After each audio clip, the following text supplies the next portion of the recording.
Этот маленький проект родился за минуту. Созвонились с друзьями и решили вечером встретиться у нас. Чем угощать мы долго не думали, единогласно решили испечь пиццу. И я вспомнил, что жена не раз говорила, что мечтает о ноже и о доске для пиццы. С доской я решил разобраться сегодня же. Решил, что диаметр примерно 25-30 см вполне подойдет.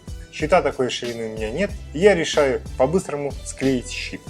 В мастерской нахожу оставшиеся от козлов доски, выбираю поровнее. Подключаю к пиле пылесос, о приобретении хвастался в прошлом видео, зажимаю струбцинами и распиливаю на нужные делянки. Теперь нужно выровнять торцы досок, чтобы щели в местах склейки были минимальные, а в идеале, чтобы их вообще не было. Скрепляю струбцинами и зажимаю упор. Фуговать буду своим электрорубанком. Подключаю к нему пылесос и равняю доски с обоих сторон. Снимаю минимально, только для того, чтобы выровнять место склейки.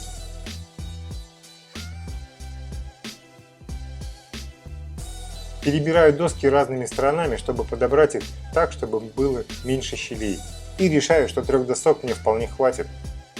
Промазываю столярным клеем оба торца каждой доски, размазываю пальцем для лучшей склейки.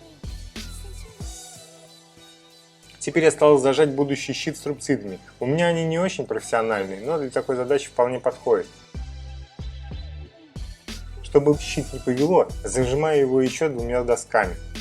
И отправляюсь подглядывать, как жена ставит тесто для пиццы. Хорошо, что у нас есть хлебопечка. Дома всегда вкусный хлеб. И тесто хоть для пельменей, хоть для пиццы мы всегда ставим в ней. Достаточно все засыпать в правильной последовательности. Дрожжи, муку, ее, кстати, можно не просеивать, соль и сахар, растительное масло.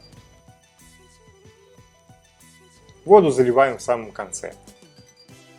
Выбираем нужный режим, и через 45 минут тесто готово.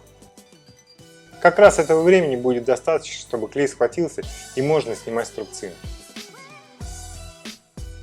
Перед тем, как вырезать доску, щит нужно выровнять с обоих сторон. Буду это делать опять электрорубанком и мечтать о рейсмусе. Ставлю упорные струбцины, подключаю к пылесосу и начинаю выравнивать. Со стороны это кажется простой задачей, но когда проверяешь толщину, то понимаешь, что где-то ты прошелся лишний раз, ну а где-то не стоило. Теперь вырезаем доску из щита. Буду это делать электролобзиком. Регулирую угол полотна, у моего лобзика оно постоянно уходит. Рисую циркулем круг на щите и не торопясь вырезаю. Не забывая закрепить струбцины. Чтобы на доске можно было удобно нарезать пиццу на ровные кусочки, нужно сделать ровные канавки. Ручным фрезером сделать это и удобнее, и быстрее. Ставлю угловую фрезу. Креплю импровизированный параллельный упор, следя за расстоянием от центра. И прохожусь фрезером от края до края доски. Повторяю это еще 2 раза. И получаю риски на доске, делящие пиццу на ровные 6 частей. Просто, практично и изящно.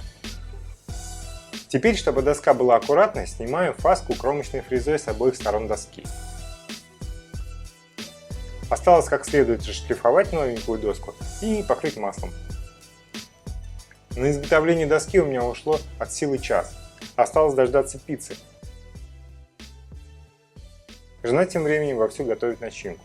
Нарезает шампиньоны, сладкий перец, помидоры аккуратными кружочками, красный ароматный лук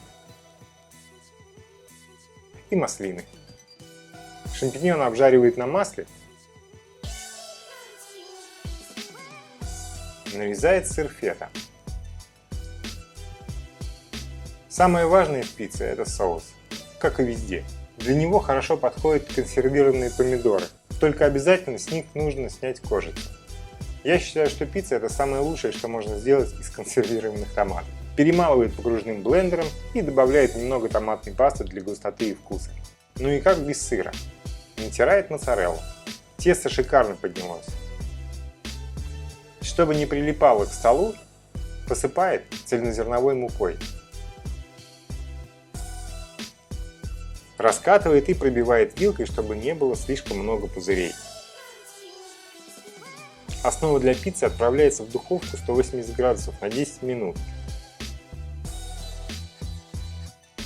Только потом обильно смазывается соусом, посыпается овощами, грибами и сыром.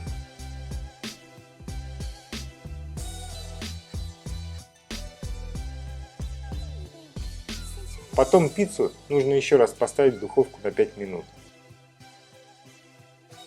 Чтобы овощи слегка пропеклись, но оставались хрустящими, сочными и успел растаять сыр.